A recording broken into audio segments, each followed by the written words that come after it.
皆さんこんにちは。今日も最新のウクライナ情勢について、公開情報をコンパクトにまとめて地図を使って、いち早くわかりやすくお届けします。よろしくお願いします。チャンネル登録して通知をオンにすると、動画公開時に連絡が来ます。過去の動画も再生リストから合わせてご覧ください。ウクライナ情勢。ロシアがキーウに侵攻してから1149日になりました。まずは全般的な事柄です。先ほど公表されたウクライナ軍の参謀本部の最新の発表によると、ロシア軍の損失は兵士1230名、戦車16両、装甲戦闘車54両、砲6 15門、多連装ロケット2両、防空システム3機、ドローン88機、その他車両173両となっています。戦線全体では111回の地上戦の報告がありました。戦況図と並んでよく見られているウクライナとロシア情勢のニュースコーナーです。YouTube のチャプター機能で必要なところを見ることもできます。1番目。トランプ大魔王が起こした関税台風は狙っているのかいないのか、ロシア経済を直撃して瀕死の状態に追い込んでいます。関税による需要の後退から原油価格は急落し、ロシアの歳入はウクライナ戦争が始まって以来の低い水準となりました。ゴールドマンサックスの予測によると、ロシア政府の予算の穴が拡大するのを防ぐため、ルーブル安を余儀なくされるだろうとのことです。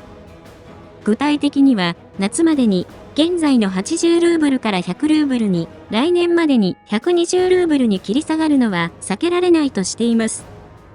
ルーブル安になれば、ロシアの石油収入は増加しますが、輸入物価が上昇し、インフレが加速することになります。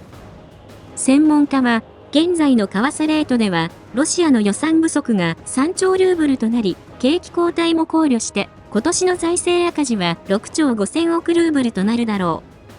う。これは、ロシアの GDP の 3% に達し、パンデミックの時期よりも財政が悪化すると指摘しました。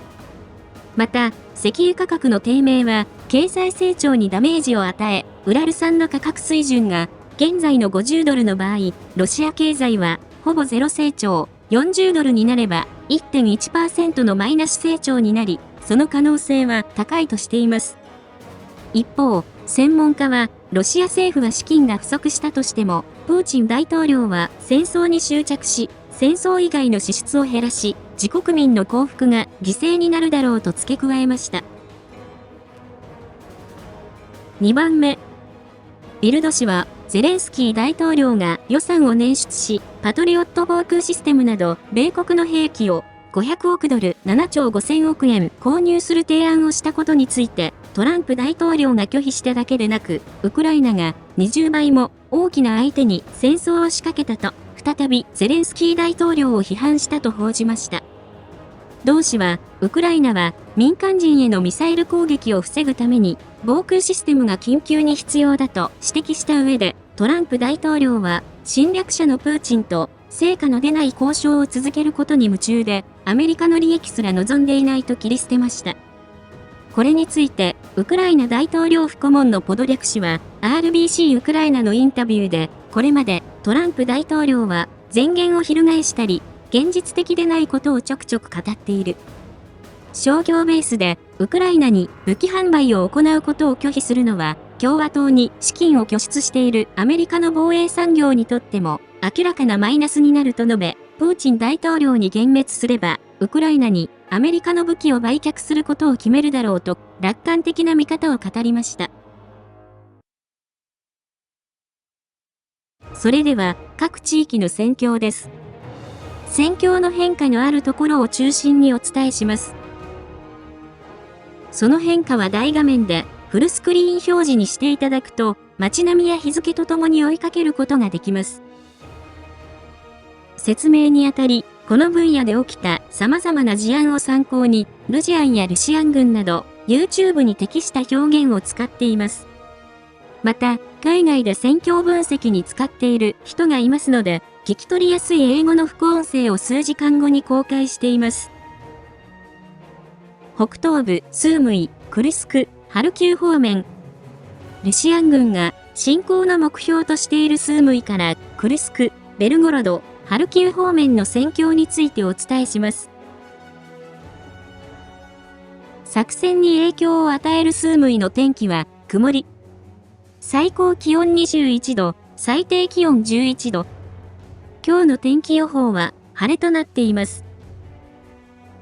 この方面でロシア軍は、クルスク方面で17回の攻撃と38回の空爆、ハルキウ方面で1回の攻撃を行いました。クルスク方面。この方面では、ルジアンが多大な損害を出しながらわずかずつ前進しています。1番目。ウクライナ軍の参謀本部は、昨日に引き続き、スームイの民間人を標的にミサイル攻撃を行った部隊を特定し、ドローン攻撃を行いました。ウクライナ軍は、前線から700キロ離れたイバノボ州州野にあるロシア軍の第112ミサイル旅団の基地を攻撃し、成功した模様です。映像では、急降下するドローンの後に、炎と煙が立ち上るところが確認できます。ウクライナ軍は復讐を宣言していることもあり、この攻撃は弾薬庫ではなく、兵舎を狙ったとされます。また、その後も5回にわたり繰り返し攻撃を行っていて、地面から閃光が確認できる情報、ミサイル格納庫が損傷した映像などがあります。2番目。ウクライナ軍が侵攻したクルスクのゴルナルナ北東では、位置情報付きの映像によると、礼拝堂に向かってルジアンが攻撃を行いました。ルジアンは多連装ロケットでウクライナ軍の動きを牽制した後に、礼拝堂の施設に突入し、旗を掲げて占領を主張しました。ご覧いただいているのは、ルジアン側のもので、施設の北にある建物の様子となっています。戦況図では、この付近までルジアンが占領したとして更新しました。面積は4平方キロになります。3番目。ウクライナ軍が侵攻したベルゴロド方面のデミロフカでは、ルジアンはウクライナ軍陣地に砲撃を行い、北から集落に侵入し、奪還を試みています。ウクライナ軍はドローンで空域を制圧して応戦し、ご覧いただいているのは、ウクライナ軍の第225突撃大隊のもので、地図の場所でルジアンを観察しているところとなっています。ルジアンはいずれも軽装備で集落に突入しているのがわかります。戦況図では、集落南の施設をウクライナ軍が占領し、この場所より北東側はウクライナ軍の支配地を縮小させ、係争地が拡大したとして更新しました。また、ベルゴロドでは場所は特定できませんが、ロシア軍の兵士の乗ったトラックが5両以上破壊され、60人以上が地面に召され、80人が負傷した情報があります。それ以外のハルキウ方面では、地上戦の情報がなく、戦況図に影響のある情報はありませんでした。北東部ルハンスク州方面、東部チャシフヤール方面、クピャンスクからチャシフヤール方面の戦況についてお伝えします。この方面でルジアンは、クピャンスク方面で3回、スバトベクレミンナ戦は14回、シベルスク周辺で5回、チャシフヤール方面では3回、トレツクの方向は19回攻撃を行いました。スバトベクレミンナ戦。ヤンポリフカとその西にあるビロホリフカでは、ルジアンが歩兵で前進を試みています。まず、ビロホリフカでは、位置情報付きの映像によると、地図の場所で、ウクライナ軍のドローンがルジアンを見つけ、攻撃を行いました。ご覧いただいているのは、ウクライナ軍の第60機械化旅団のもので、地図の場所にいるルジアンとドローンが心を通わせ、木の周りで追いかけっこやかくれんぼのようなことをして遊んでいるところとなっています。戦況図では、この場所までルジアンが占領したとして更新しました。面積は6平方キロになります。2番目。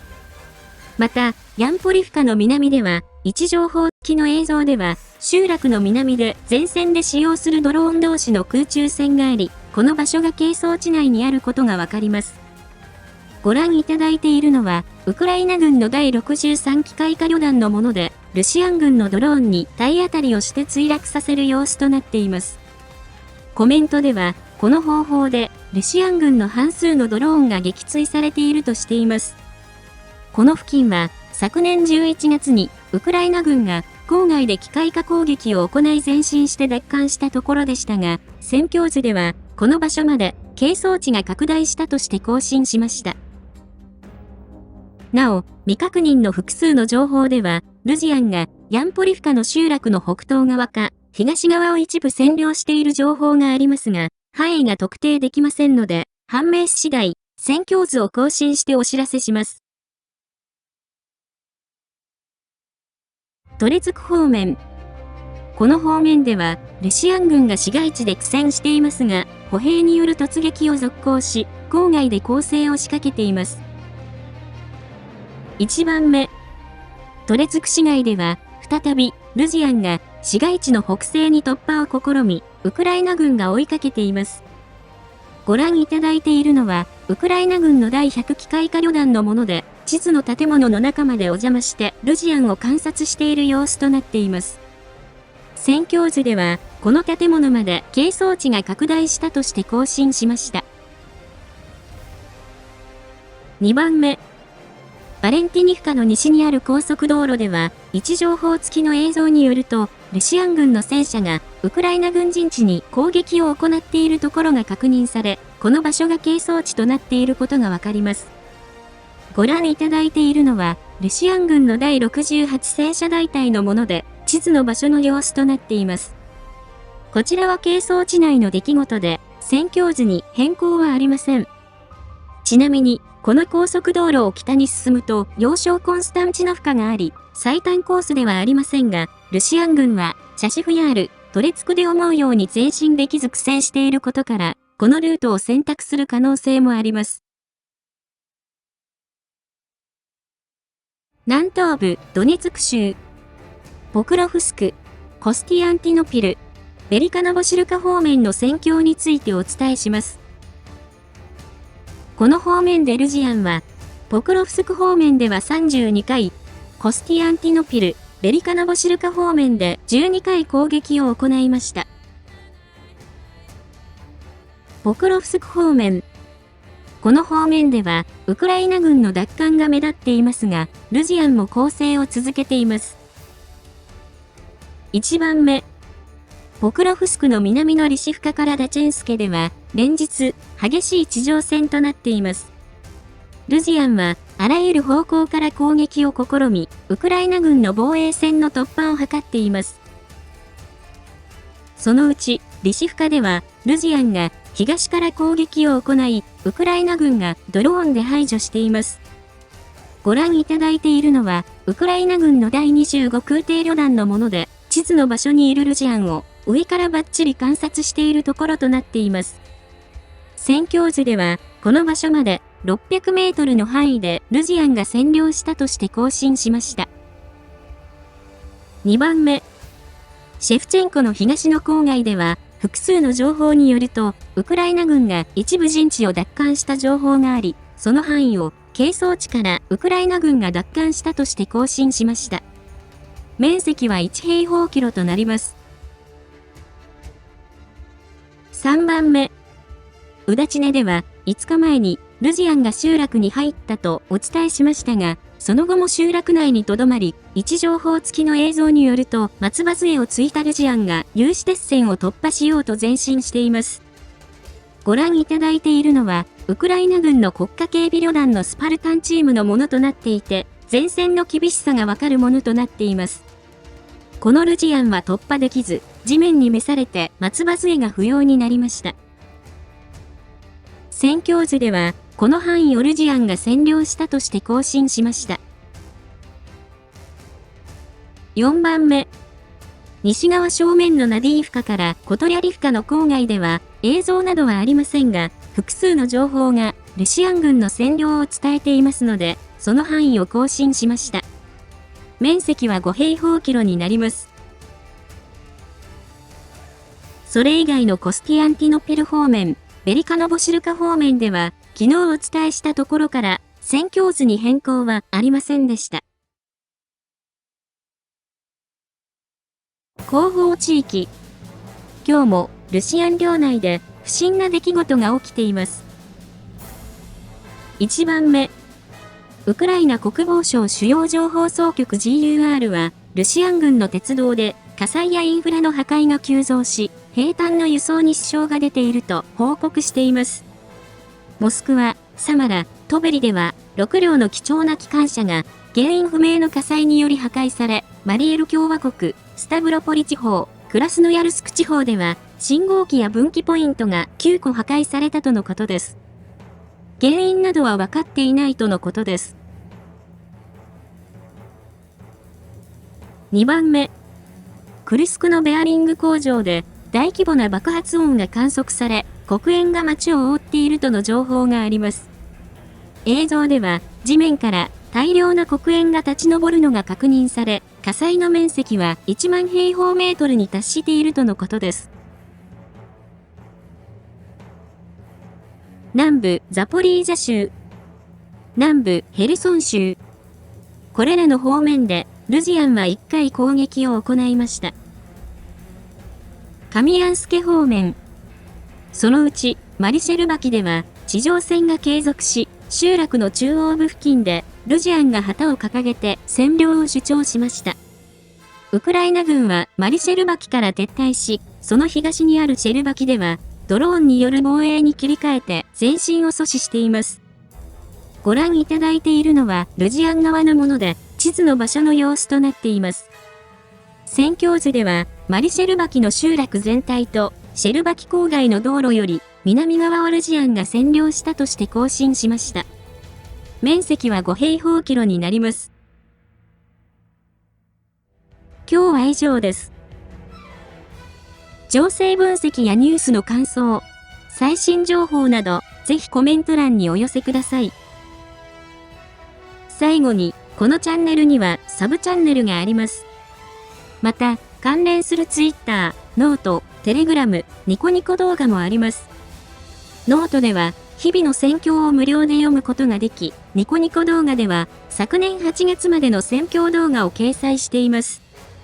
何かあった時は、これらのメディアで視聴者様にお知らせしますので、ぜひ、どれか一つでもチャンネル登録、フォローの方をお願いします。リンクは概要欄にあります。ご視聴いただきありがとうございました。